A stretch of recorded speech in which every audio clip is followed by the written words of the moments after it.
Aran batonga sing da thazaduna matam manghan bagi mahuta COVID gi ngak thong na ba vaccine kap thok pa amadi SOP ngang na satpana laisad asada gi ngak thong na ba atai atopa lambi leite haina Rajya Sabha gi MP lesem basana zawbana phongdokrai Youth Volunteers Organization KYVO Quaxify amadi PHC ningthokong ani khusamaduna ibudau nongda lairen pakhang ba laibung Quaxify da pangthokpa mass vaccination campaign gi thoromda athoiba mitunglen gi warol pireduna wafum asi phongdokibani ngasi gi thorom aduda mioi chamanga romda COVID vaccine kap thokhi thoromga mari lenena MP na makha tana hai vaccine kap laga tha humda natragana chahi ani da segani na pangani punsi tengani siraba matungda lairamlen yoba yade haiba tonga sandopana miyamna vaccine kapada akiba pokhalle adubu maruiba lusingba kya vaccine kapre hojik fawba karisu tawba leitre akangai singnasu vaccine asigi ahanba dose kap lagadi chada nifu aduga anisuba dose kap lagana chada marpudra sep oire haiba wafam su phongdokrabani maramaduna mipum khudimag vaccine kap thoksi matam amadi hidak mahangumsi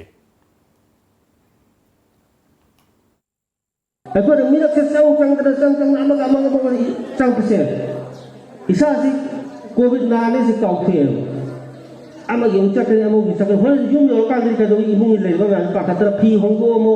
Ama pandai thama amo iru jelas sang tauri bene bene kuci. Yung orang kali pakai leh.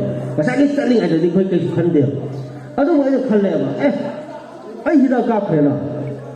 Ay vaksin lau na. Ay vaksin first dose kap aduna ai ga men sa tinga le de na sa da confidence am lai si confidence na kai doi hai ba matam da ai gi hakchang manu yo ba ai inner ai immune se kang khat hal le